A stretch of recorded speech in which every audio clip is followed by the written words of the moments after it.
आओ हुजूर का हुलिया, तुम एक देहाती औरत से हुजूर का हुलिया सुनाओ। आप जानते हैं हिजरत की रात हुजूर जब मक्कातुल मुकर्रमा से मदीनतुर रसूल जा रहे थे तो रास्ते के अंदर भूख की शिद्दत का एहसास हुआ। एक देहाती औरत का खैमा आया, नाम था उसका उम्मे माबद। तो उम्मे माबद की कुटिया के करीब हुजूर खड़े हुए और उन्हें कहा कि हमें भूख लगी है, तुम्हारे पास कुछ है तो हमें पेश करो। उसने कहा कि मैं एक अरब खातून हूं, मेहमानों की खिदमत करके कल भी हमें मुसरत होती है, लेकिन इस वक्त इत्तेफाक ऐसा है कि हमारे पास आपको पेश करने के लिए कुछ भी नहीं है। हुजूर अलैहिस्सलाम ने फरमाया कि वो जो तुम्हारी बकरी बंधी हुई है, अगर कहो तो उसका दूध धो ले।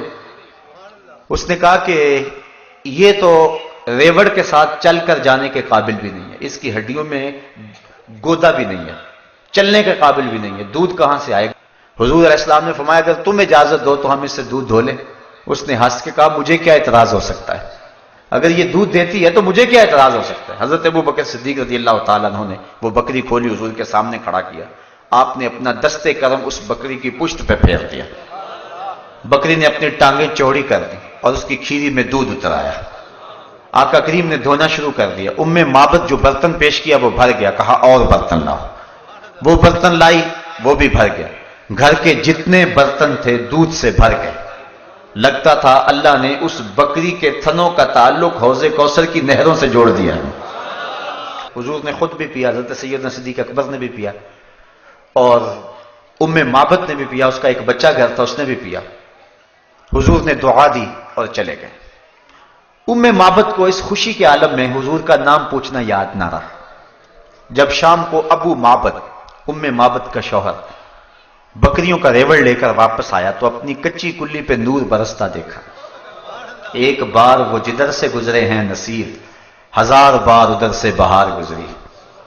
और अगर इसी बात को नशूर वहदी का लहजा दूं तो उसने हद कर दी।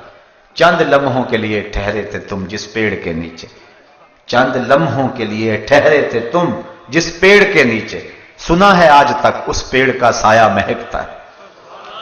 अबू माबद जब शाम को घर आया, कच्ची कुल्ली पे नूर बरसते देखा।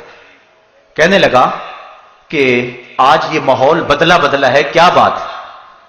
तो उम्मे माबद ने कहा कि हमारे घर में एक शख्स आया था।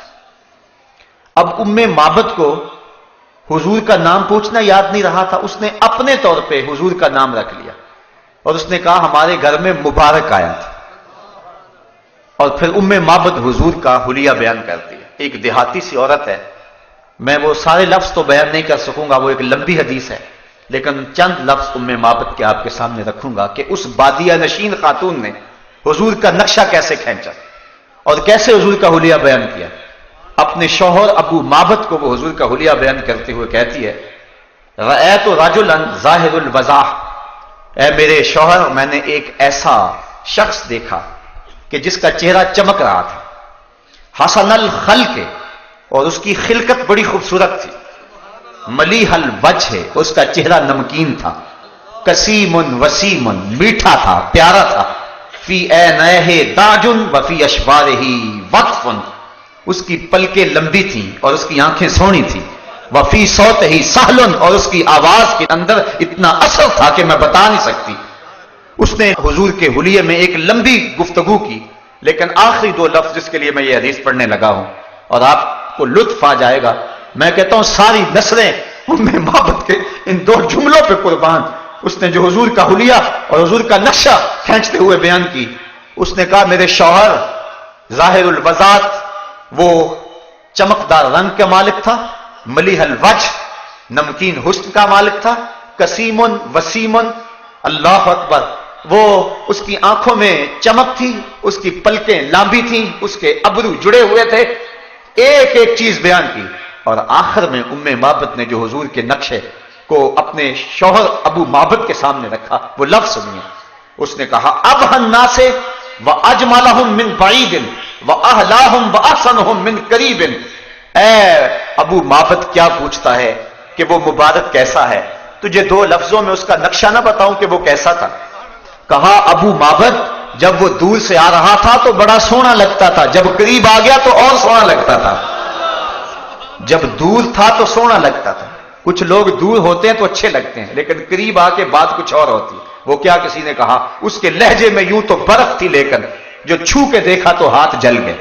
تو کسی کا لہجہ بڑا برف والا ہوتا ہے لیکن جب قریب ہو تو پتہ چلتا ہے کہ یہ تو بندہ ہی اچھا نہیں ہے. مابت نے اس میں حضور کی صورت بھی بیان کی, حضور کی سیرت بھی بیان کی, حضور کے کردار کو بھی بیان کیا, اور ان لفظوں کو بار بار سنیے اور لطف لیجئے. اس نے کہا ابو مابت میں کیا بتاؤں کہ وہ مبارک کیسا تھا.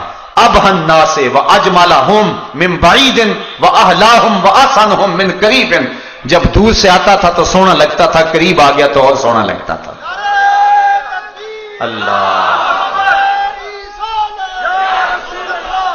مکھ چند بدر شاشانی ہے, متھے چمک دی لاٹ نورانی ہے, کالی زلف تے اکھ مستانی ہے, مخمور اکھی ہیں مد بریاں. کہا جب دور تھا تو سونا لگتا تھا, قریب آ گیا تو اور سونا لگتا تھا. اتنا حسین تھا. اب روزانہ ام مابت کے گھر میں تذکرہ ہی حضور کا ہوتا ہے. شام کو جب ابو مابت بکریوں کا ریوڑ لے کر کے آتا ہے تو ام مابت کھانا لے کے آتی ہے. تو ابو مابت کہتا ہے کھانا بعد میں کھائیں گے, پہلے مبارک کی باتیں سناؤ. اور روزانہ وہ حضور کا تذکرہ چھیڑ لیتے کہ مبارک نے یوں بکری کے اوپر ہاتھ پھیرا اور یوں اس نے اپنی ٹانگیں چوڑی کر لی, اور ساتھ وہ بچہ جو اس نے بھی حضور کو دیکھا ہوا تھا وہ بھی کبھی کبھی کہتا ہے اماں وہ مبارک نے کیسے ہاتھ پھیرا تھا, ہمارے سارے برتن کیسے بھر گئے تھے, وہ کیسے بولتا تھا, اس کے ساتھ والا کیسا ادب کرتا تھا اس کا. روزانہ ان کے گھر میں شام کو حضور کا تذکرہ ہوتا ہے. اگر اس کو سادے لہجے میں کہہ لیں تو یوں کہہ سکتے ہیں کہ ام مابت کے گھر میں روزانہ شام کو محفل میلاد ہوتی ہے. روزانہ جب وہ ریوڑ لے کر کے آتا ہے اور ام مابت کھانا پیش کرتی ہے, وہ کہتا کھانا بعد میں کھائیں گے, پہلے مبارک کی باتیں سنائیں. یہ اصل غذا بن گئی ان کی. ایک دن قریب بستی سے سودا سلف لینے کے لیے ام مابت اپنے بچے کے ساتھ گئی, لیکن وہاں سے سودا نہ ملا تو آگے چلی گئی اور شہر مدینہ میں پہنچ گئے. اسے نہیں پتا تھا کہ مبارک یہاں آیا ہوا ہے. وہاں پہنچی, سودا خرید رہی ہے, اچانک بازار سے حضرت ابو بکر صدیق رضی اللہ تعالی عنہ گزرے.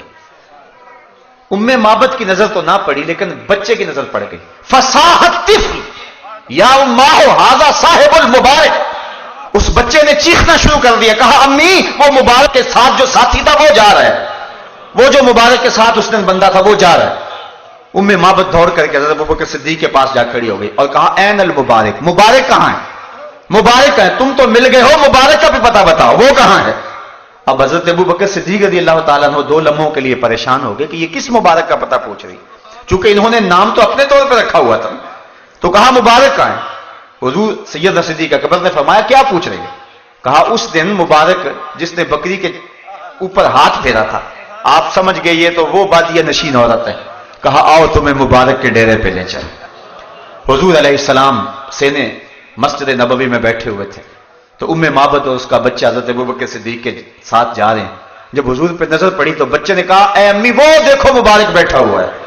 اور پھر حضور علیہ السلام کی صحبت میں انہوں نے کچھ وقت گزارا اور ایمان کی دولت نصیب ہوئی اور واپس پلٹ آئے. شام کو جب ابو مابت بکریوں کا ریوڑ لے کر واپس پلٹا تو کچی کلی پہ پھر دوبارہ نور برستے دیکھا. تو ام مابت سے پوچھتا ہے آج مبارک پھر آیا تھا, آج مبارک پھر گزرا تھا. ام مابت کہتی ہے نہیں. تو کہا یہ گھر کا ماحول تو بتاتا ہے کہ کوئی آیا تھا. کہا مبارک تو نہیں آیا, ہم مبارک کو دیکھ آئے ہیں, ہم مبارک کو مل آئے ہیں. کہنے لگا جلدی بتاؤ کہاں رہتا ہے. کہا جس کو دنیا محمد کہتی ہے اسے ہم مبارک کہتے ہیں. اللہ اکبر. حضرت ام مابت کی وہ بکری عام الرماد تک زندہ رہی, اور یہ حضرت عمر فاروق کے دور خلافت میں عام الرماد آیا تھا. عام الرماد تک زندہ رہی اور عام الرماد تک مسلسل دودھ دیتی رہی.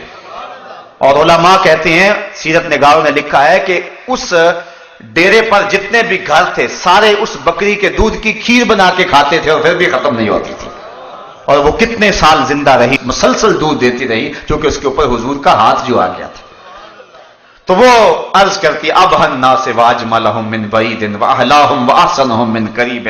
میں کیا بتاؤں کتنا سونا ہے, دور سے بھی سونا تھا, قریب سے بھی سونا ہے.